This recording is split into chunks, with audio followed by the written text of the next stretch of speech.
I'm excited actually. This is gonna be a really good show. Hopefully sustain a nice show that people can get a lot of value from and get a lot of content and good information that can help them. When I say help them, I mean the grassroots goalkeepers, people that we serve at the grassroots level. We're not with any club teams, college teams, pro teams. We have to build everything from the ground up. Everything is work, everything is merit. That's what makes our journey so beautiful.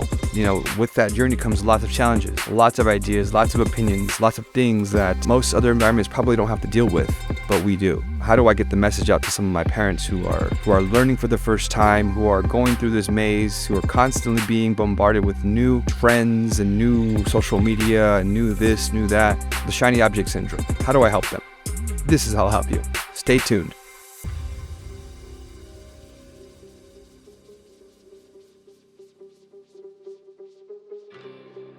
How you doing? This is Coach Gabe. Thank you so much for joining us. Today I want to discuss a topic that I think is important to youth goalkeepers. It's building confidence for youth goalkeepers who are new to the position. I want to make sure that when we talk about this, that I want you to have perspective if you're brand new to the role. Confidence is everything. In goalkeeping, in life, how you do a task is based very much on your confidence levels. You do the task much more effective whenever you are confident in the task. So how important is this? It's extremely important for my youth goalkeepers to understand how we can build up more confidence. Some kids are just naturally gifted with confidence. They come from an environment where, they're told they can achieve anything. Some kids, are thinking a little bit differently about certain things where they hyper analyze things a little bit too much, and that can become a hindrance to their confidence because now they're overly analyzing and overly thinking about a situation that shouldn't be overly analyzed. They should just do. Okay? So when we talk about building confidence for a new youth goalkeeper, I want to set some clear expectations up front. You're brand new to the position, or you've only been doing it for a little while.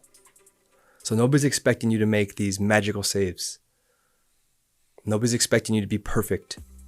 So get that out of your head right now and understand that you're trying to learn something new. You're being put in an environment where you're tasked with making critical moments happen.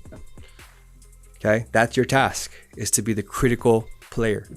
Not the last line of defense, the critical line of defense. That's your task. So take it easy. Minimize the expectations in these moments. Okay? Have fun. You're learning. This is the time where you can make mistakes. This is the time where you are allowed to take a few risks and not know everything. This is the time for that. This isn't the time for you to think you know everything. This is the time for you to explore things, do things differently, get outside your range, learn about your range, going into cross balls or, going out. I remember the first time I played goalkeeper, I ran out outside the 18-yard box all the way to the half field and went hands down on the ball without knowing, right? And I was a young kid. And it was so silly, right? But this is the time for us to be kind of exploring and learning about our boundaries and what we can do, our physical limitations. Okay? With that being said, we got to increase the volume of our games. We got to start playing games. Significant games, insignificant games, playing higher level soccer, playing local soccer. I've got multiple players who are playing in their local league and also playing in high level club teams. So their game volume is all the way up. They're trying to get as many games in and just have fun with this environment, right? And then they're starting to see that they're performing better. They're starting to see that they're doing better things, that they're doing more. And having different experiences. You want to have as many experiences as you can at a young age. Okay? One way to build your confidence is to develop your skill. Okay? Developing your skill level in a good, strong environment that develops skills gets a person a lot more confident when it's time to perform in a game. Okay? Developing skills, whether it's catching, whether it's scooping, whether it's reactive saves, shot stopping, whether it's crossing balls, whether it's distributing.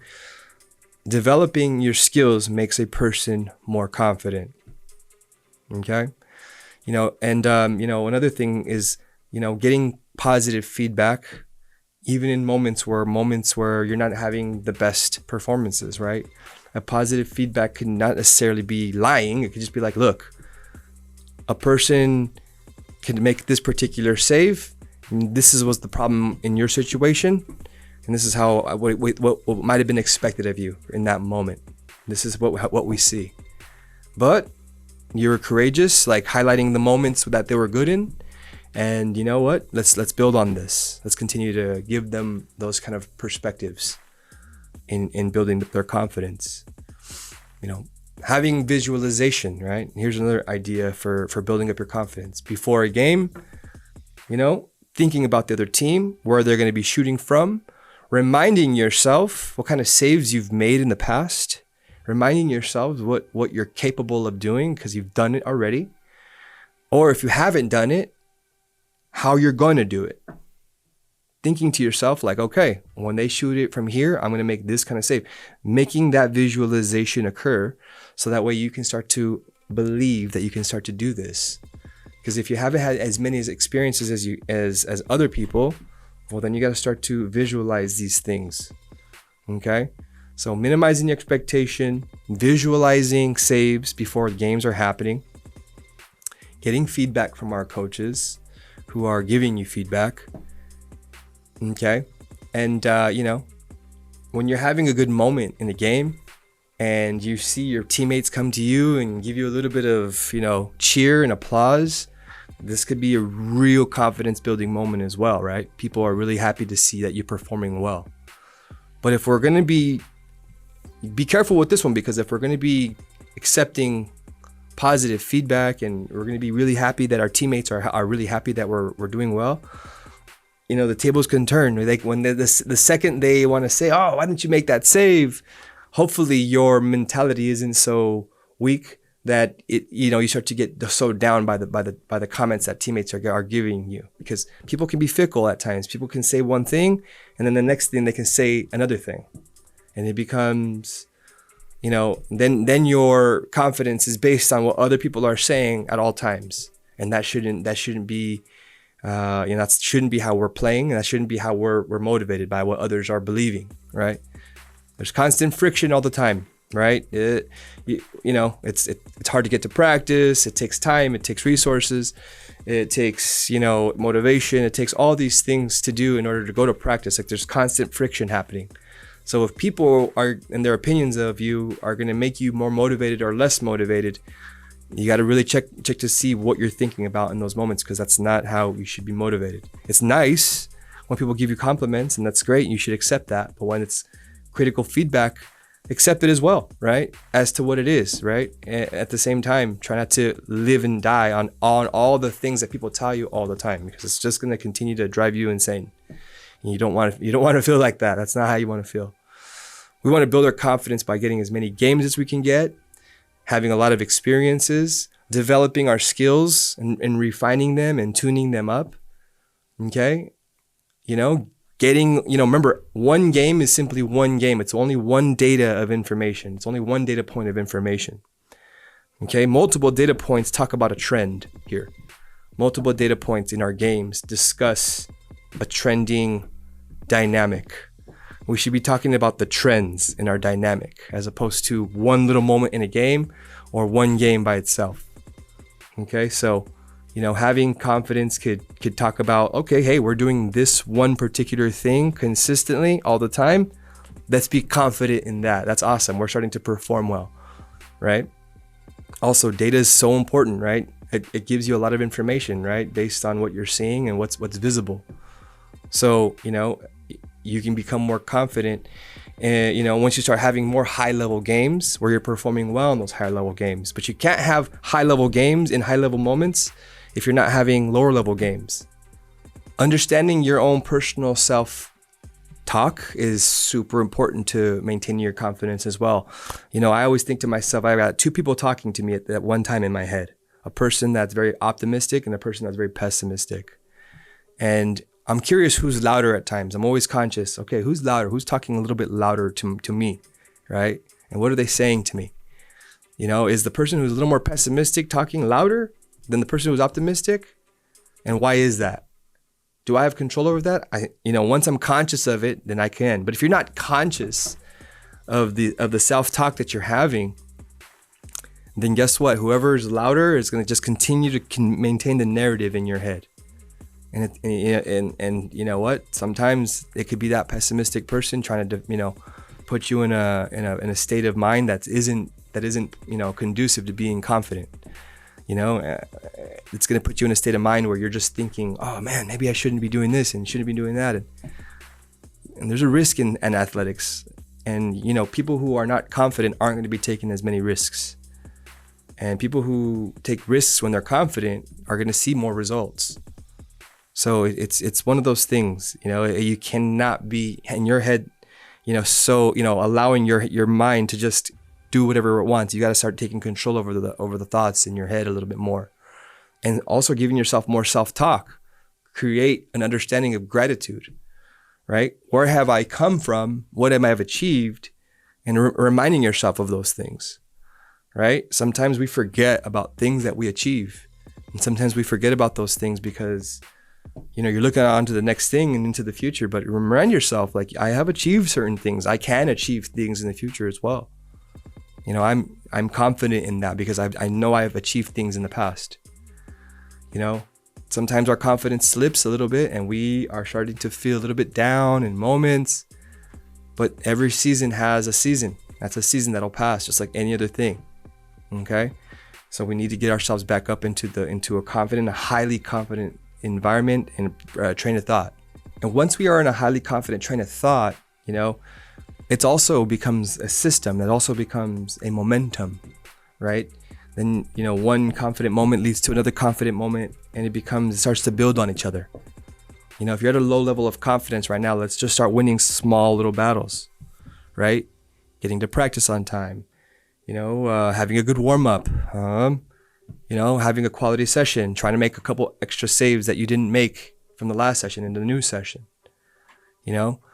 Having, if you lost to a team, maybe you lose a little bit with a little bit less of a spread in the game at the next time you play them, right? These are small little wins.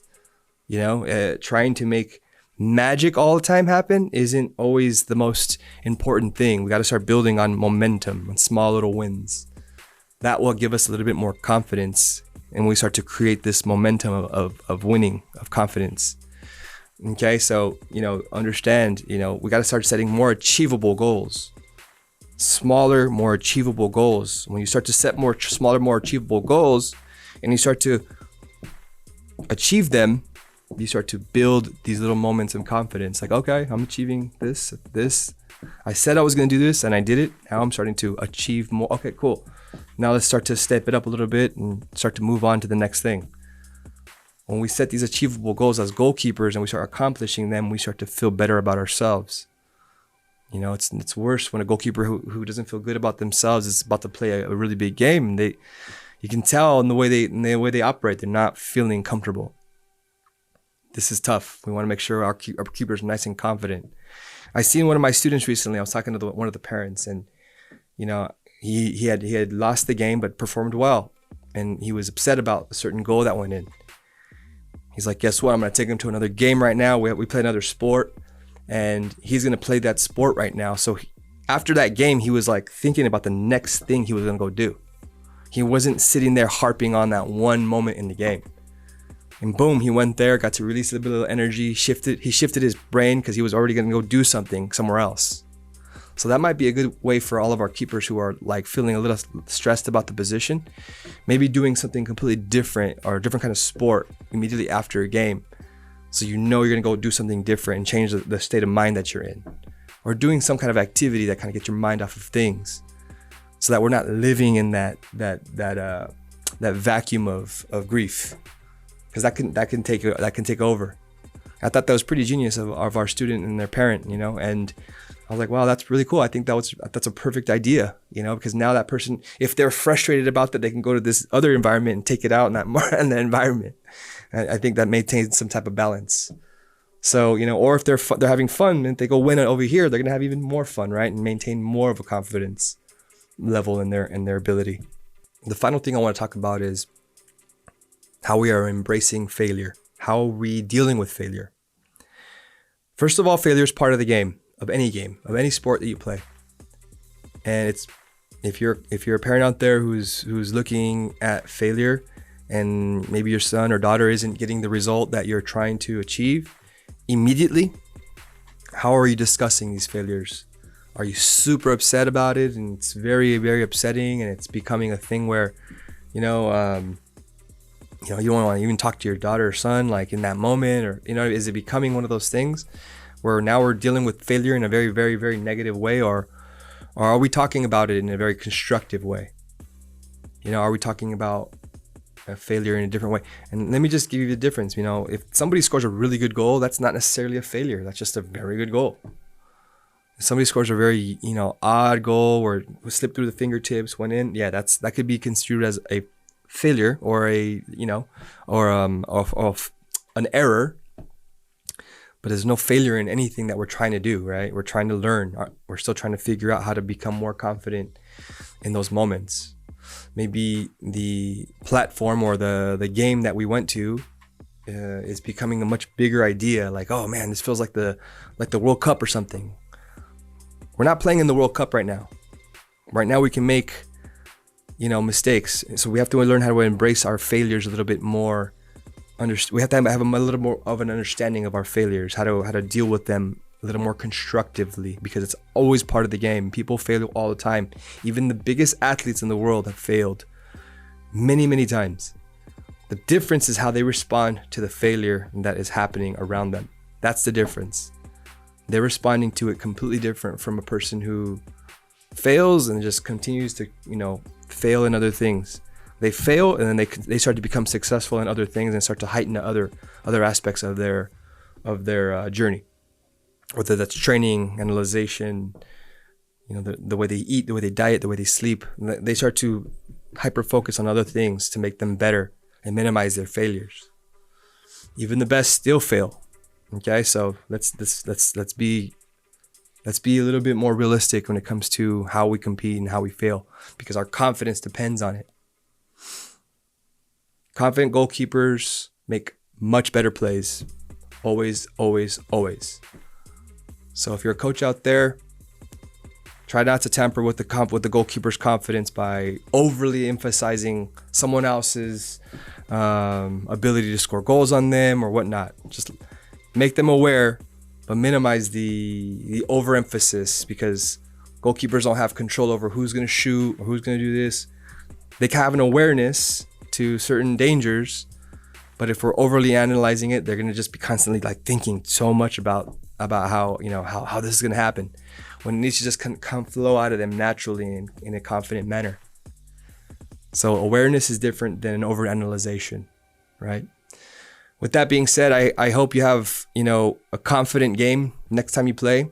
I hope that you can make sure you maintain your confidence in moments where you're not getting the best results, because that's a thing. And have fun with this. This is a fun thing to do. Don't overly complicate this. Enjoy this. Okay, with that being said, I'm out. Coach Gabe, have a good day.